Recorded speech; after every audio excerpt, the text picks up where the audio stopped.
It's 2023 and a new year brings a whole lot of new things Pokemon. So without further ado, let's dive right in. Look, I couldn't think of a better visual representation of the phrasing to set up today's video topic. Okay, shut up. Hello, my fellow Pokemon trainers, and welcome one and welcome all. I hope you are having a wonderful start to both January and 2023.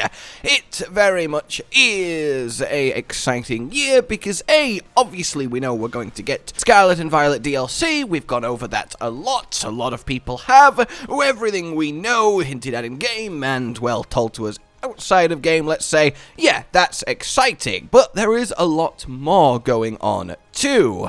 And in fact, the two chief topics today are Gen 10, yes, the next Pokemon game, which we now know is being actively worked on for shoresies, and an entirely new Pokemon game this year, set for this year, which remains, well, a mystery. I know, it's some real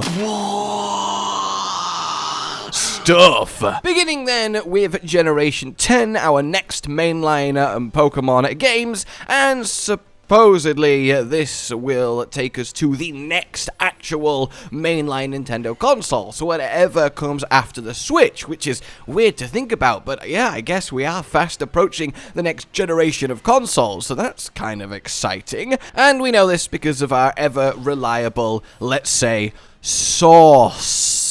So this is very, very cool. Gen 10 starting full development at Game Freak for the next Nintendo console. This would imply that the Scarlet Violet DLC, or DLCs, perhaps we only get one this time around. In any case, however many, are likely essentially finished and ready to go, and all that's set is to decide when, if the focus has now shifted to the literal next Pokemon game. But what might Gen 10 be? Well, as I'm sure you might know, and if you don't, you're about to.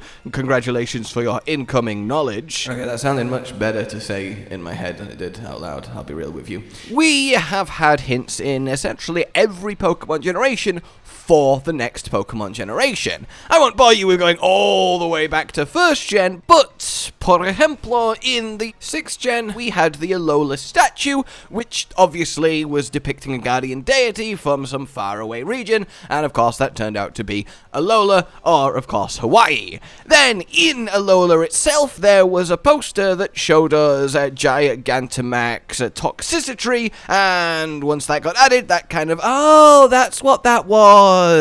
And that was the hint for Generation 8 in Generation 7. Then in Generation 8 there was a room with some very sneakily placed wallpaper that had the orange and the grapes, the colours of Gen 9, and the reference to it, along with more recently the actual remakes of Sinnoh having a certain patch of flowers change colour to Scarlet and Violet. So very subtle stuff, but very apparent and obvious once you actually know what the next Pokemon gen is.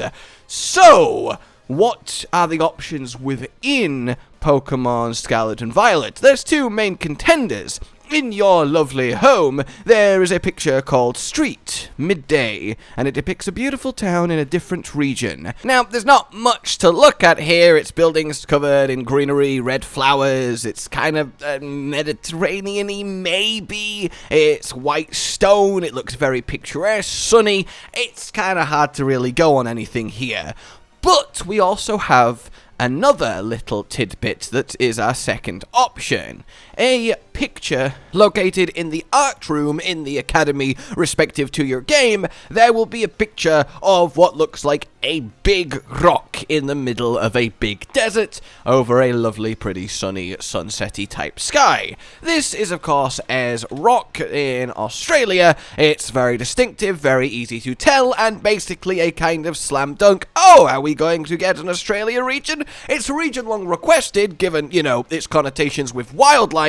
It makes perfect sense for a Pokemon region, and it really is its most distinctive landmark, so it being represented here feels like a very, very deliberate choice. And Australia itself is the perfect, I mean, let's go with shape for a region, isn't it? It's a nice, standard, lovely region layout with this focal point of the rock in the center, to actually guide everything around in a circle. It kind of works really well, just mechanically speaking. So that's very, very cool, and something to, well, think about for Gen 10. We also, all the way at the end game, in Area 0, in the lab leading to the time machine, there is a cabinet with a set of what looks to be gym badges in them. Now, these gym badges don't really match up with any existing gym badges, which is very curious too. So perhaps this could be a hint to what the gym badges will be in said Australia region. That's kind of very interesting and definitely food for thought.